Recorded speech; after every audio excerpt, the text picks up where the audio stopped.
मुझे बहू से कोई सुख नहीं है। दोस्तों, बहुत ही सुंदर रचना है, लेकिन कहानी में आगे बढ़ने से पहले आप लोग से रिक्वेस्ट है कि कहानी अगर अच्छा लगे तो वीडियो को एक लाइक ज़रूर कर दीजिएगा और चैनल पर नए हैं तो सब्सक्राइब करके आगे बढ़ा दीजिएगा। शुरू करते हैं। रचना जल्दी जल्दी हाथ चला रसोई में काम निपटा रही थी, मन में यह सोचते हुए कि जब तक बच्ची सो रही है तब तक रसोई के काम जल्दी से निपटा कर उसके सारे गंदे कपड़े धो लूँगी। पिछले 2 दिन से उसे सर्दी जुकाम तो था ही, कल रात वॉमिटिंग भी बहुत हुआ जिससे गंदे कपड़े बहुत जमा हो गए थे। यह सोच रही थी कि तभी 9 महीने की बच्ची जोर से रोते हुए उठ गई। जब तक वो हाथ धोकर बच्ची को उठाती उससे पहले ही ननद ने जाकर ले लिया ताकि रसोई में जाने से बच सके। परंतु रचना फिर भी गई कि लाइए दीजिए, भूख लगी होगी, मैं दूध पिला देती हूँ। खाना बन गया है, आप जाइए, बस मम्मी को खाना निकाल कर दे दीजिए। सुनकर ननद ने मुंह बनाते हुए कहा, मैं कुछ देर संभालती हूँ, आप मम्मी पापा को खाना देकर आइए और रसोई के काम भी निपटा दीजिए। वह कुछ बोलती उससे पहले ही सास ने कहा, अरे वह बच्ची को संभाल रही है ना, तब तक तुम किचन का काम समेट लो, कितनी भूख लग गई होगी, थोड़ा भूख बर्दाश्त भी होना चाहिए बच्चे को।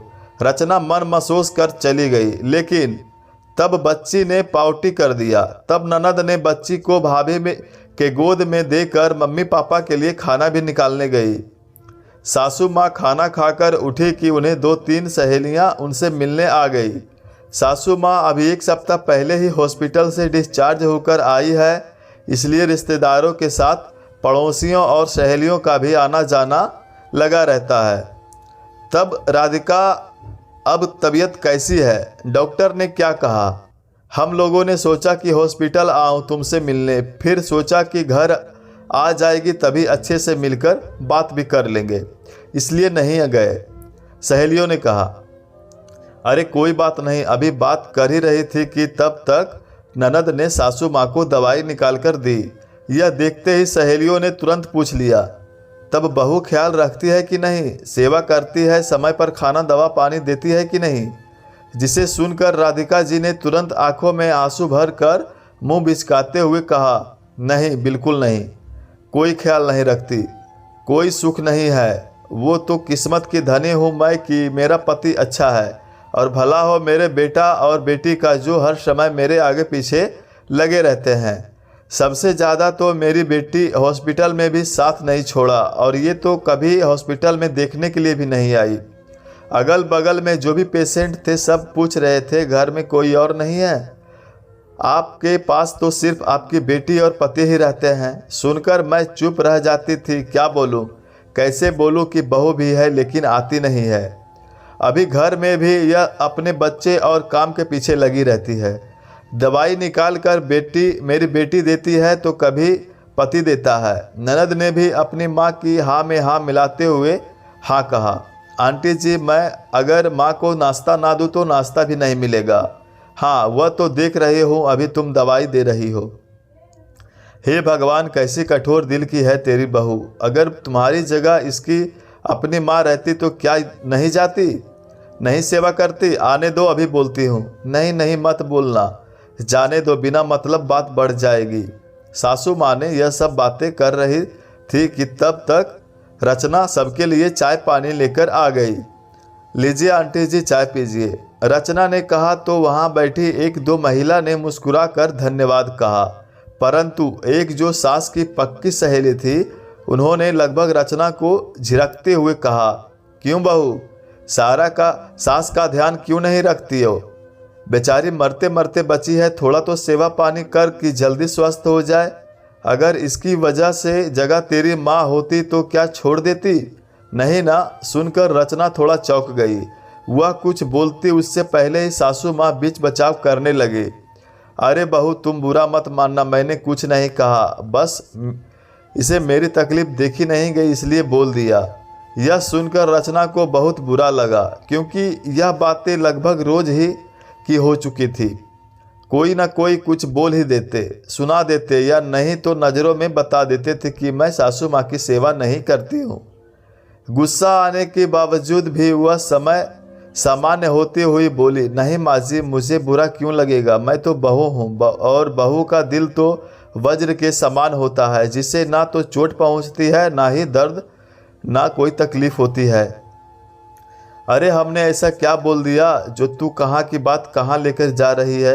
सच कहते हैं आजकल की बहू को ना जरा भी सहनशीलता नहीं है, बस जरा सास की देखभाल करने को कहा और देखो तो तेवर। भगवान बचाए ऐसी बहुओं से। तो आंटी ने फिर कहा, तो अब रचना को रहा नहीं गया। आप कैसे जानती हैं आंटी जी कि मैं सास की सेवा नहीं करती हूँ? अभी ननद को दवाई देते देख लिया इसलिए। एक बीमार व्यक्ति के पीछे कितना काम होता है, क्या यह आप सबको नहीं जानती? इनसे जुड़े सारे काम मैं करती रहूं। इसके अलावा घर में और भी सैकड़ों काम है। मेरे 2 बच्चे भी हैं जो मुझे ही देखने हैं, कोई हाथ नहीं बटाता है। इन सब का कोई मोल नहीं है। हाँ, नाश्ता और खाना कभी कभी मेरी ननद भी दे देती है, पर एक बार यह भी तो सोचिए कि समय पर और गरम गरम खाना बनाता कौन है। हाँ, मैं हॉस्पिटल में नहीं रुकी क्योंकि वहाँ पापा जी रुके थे, तो सबको रुकने की ज़रूरत नहीं थी। फिर मेरा छोटा बच्चा तो डॉक्टर ने वैसे भी आने से मना कर दिया। लेकिन एक बार यह भी तो सोचिए कि इतना बड़ा परिवार, सारे काम अपने 2 बच्चों, फिर जो लोग आए उनका हालचाल पूछने या जानने के लिए उनकी सेवा सत्कार, चाय पानी किसने देखा? मैंने अकेले ही देखा सब। रही बात ननद की हॉस्पिटल में रुकने की, तो वह हॉस्पिटल में रुक कर भी क्या कर लिया। डॉक्टर ने घर वालों को पेशेंट के पास बैठने से मना कर दिया था। मिलने के लिए भी एक समय तय किया गया था। बाकी जो दवाइयाँ, इंजेक्शन पेशेंट के लिए आता है वह नर्स खुद लाती है। फिर पापा जी थे तो सबको वहाँ रुकने की क्या ज़रूरत थी? अगर मैं भी वहाँ जाती तो घर का काम कौन देखता? अच्छा, तो कौन तुम्हें बोल रहा है कि तुमने कुछ नहीं किया है? सासू माँ ने कहा, कौन क्या, आप ही तो रोज़ सबसे बोलती हैं। मैंने अकेले इतना काम किया और करती है, किसी को नज़र नहीं आया। घर में सब के लिए खाना पीना के साथ हॉस्पिटल में पापा जी के लिए रोज़ खाना भेजती थी। अभी माँ के लिए अलग खाना और हमारे लिए अलग होता है। क्या उस समय परेशानी नहीं होती? समय नहीं लगता? और पूछ लीजिए इनसे ननद कि अगर मेरा बच्चा रोता रहे तो भी रसोई में आती है? नहीं, बल्कि रोती बच्ची को देखकर निकल जाती है ताकि रसोई में ना जाना पड़े। यह तो कोई नहीं देखता, अगर देख भी लिया तो कुछ नहीं बोलता, बस दवाई निकाल कर दे दी, चना चबाया बनाया, खाना निकाल कर दे दिया, तो वही सब करती है, वही अच्छी है। और मैं सारा काम करके भी बुरी ही रह गई। घर वालों से लेकर बाहर वालों तक की नज़र में भी और आंटी जी मुझे सुनाने से पहले एक बार अपनी सहेली के बारे में सोच कर देखिए।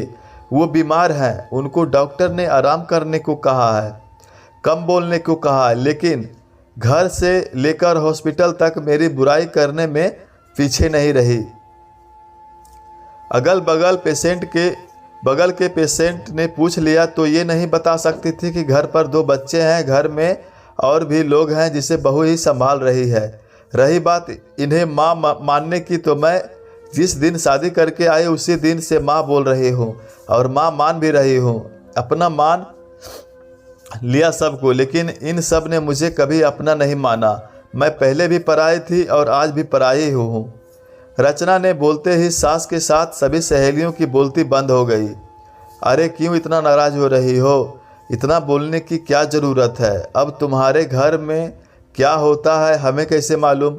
हम थोड़ी ना देखने आते हैं। वैसे तुम्हारा कहना भी सही है, बोलने की क्या ज़रूरत है आंटी, ताकि सबको सच्चाई का पता चले और समझ में भी आए कि किसी की आधी अधूरी बातें सुनकर किसी की बहू बेटियों को नहीं सुनाना चाहिए।